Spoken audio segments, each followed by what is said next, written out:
What a corker of the morning it is today. It's Friday, thank goodness. I'm ready for the weekend.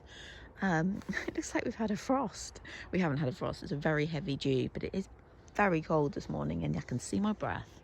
Morning, Sienna. On closer inspection, actually, I think it is frost. Not ideal because I don't really like turning my horses out on frost, but never mind. It's not too bad and it's not exactly heavy. But yeah, that is actually frost. I did think it was quite cold this morning. It's really chilly. Sienna's watching the sheep in the distance. What a chilly old morning. Morning, guys. It is now Saturday. I'm feeling a bit stressed. I'm having a Saturday sulk, in fact. I'll be honest. I'm quite sulky this morning. I'm trying to film this bit of the vlog and I'm doing it in the stable because it's really bright outside and there's a lot of noise in the background, but there's not huge amounts of room in my stable. And Sienna's a big girl and she's been very sweet and very loving, but she wants to stand right next to me the whole time. And I'm trying to film some of her body to show some developments with her. And I just can't manage it. And it's driving me insane and I really need to get on and ride. I'm feeling quite stressed nowadays about my Saturdays because Saturday is my one day off of the week. And my list of jobs is so long that I feel like I've got to get it all done on Saturday. So I don't feel like I then have any time to chill. I want to take these guys out for a really long ride, just get a bit like that. And I just stress myself out, which is what I've done this morning. I wanted to do a bit of an update on Sienna because we've had some really interesting... She's just picked up my brush. I might leave her with the brush actually, as much as I don't want her to wreck it. It does at least keep her quiet. As long as you don't consume it. She's really bored. I've been doing this for a while now and she's fed up. She's like, get on with it. I wanted to talk about some developments we've seen with her. So a couple of months back now, I said in a vlog that sadly, Sienna's riding had gone back downhill again and she didn't seem very happy in her work and she was being more difficult again. And we seemed to be back to the drawing board, back to square one, and it was really disappointing. Anyway, I got thinking again about how I can help her. I'm constantly changing her work routine to just try and help her. I feel like with Sienna, it's a very slow process.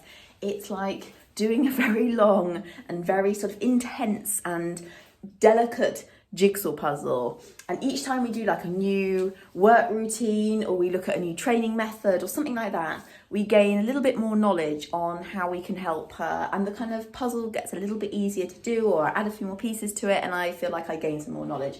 And that's what I feel like's happened this time. So I haven't been riding her. I really do need to get back on her again, but I haven't been riding her because last time really wasn't particularly enjoyable and she really was becoming quite difficult. But I have changed a few things in her training program and she's been a lot better. The last few weeks I've noticed a real improvement in her way of going. Her movement's been a lot better. She's been very happy in her work as well.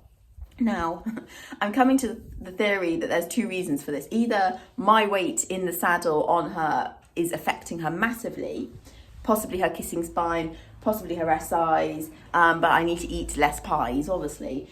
But my other theory is that her SIs, I do believe she did something major to them, whether it's when she got cast, whether it's when she jumped the field gate, whether it's when she was broken in, who knows when it was. But I do believe she did something quite severe to these. And I have taken out her in-hand dressage schooling, which is something I've done literally from the day we found out about her kissing spine. And she never found it easy when I did in-hand dressage work with her. She found it really difficult. She never looked particularly happy either when I was doing it. Like, she got quite upset. And I kept thinking, oh, it's because she finds it difficult. You know, she just needs to keep, we just need to keep persevering and it will improve and all that. And it just didn't. In fact, if anything, I think it got worse. So I've taken that out of her training program.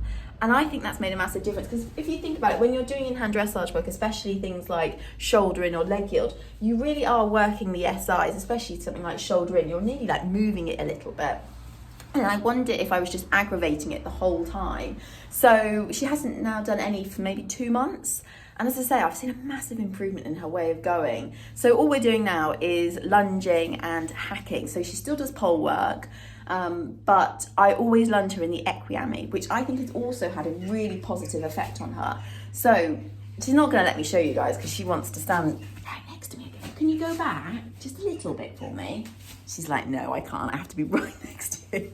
I'm gonna have to make this quick. I think the muscle under her neck has greatly improved. She used to have a really big neck muscle under here, and I think since putting the Equiami on, it's been so much better. Like, she's still got a little bit, but she's not exactly standing in the most beautiful way here, but it is greatly improved. So I think that has been a massive benefit of the Equiami. Also, when I take her hacking, I also always take her out now with just the Equiami back part on, just to help her make sure she stays active behind. She keeps using her hindquarters, she steps through really well. Again, I think that's been a real improvement.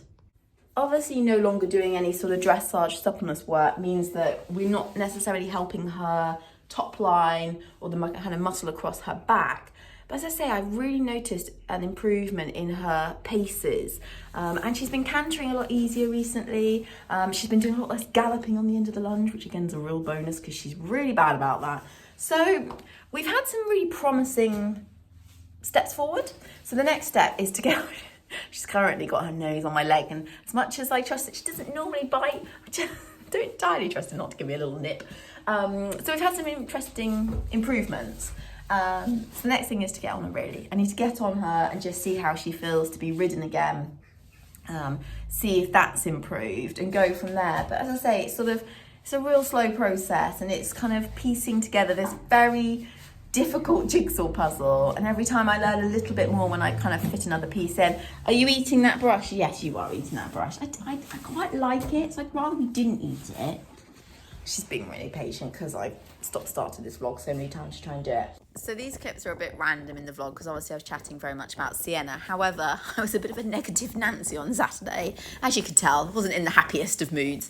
And I just wanted to finish the vlog on a high because today I went for a beautiful ride. The weather was perfect, Choc was perfect, the surroundings was gorgeous, and it was lovely. I went actually right to the end of this ride, which I'd never done before. Went round this corner, up this hill. I'm not sure I was technically still on the bridle path at this point, but it was all right. I was on no crops or anything like that, and I didn't go far. And it was just all utterly beautiful and wonderful. And I was like, right now, I absolutely love my job, and I'm on very happy bunny. And Choc is such a gentleman. Look at him. He is the dream horse. So I wanted to finish the vlog on a bit of a high and not the grumpy self that I was on Saturday.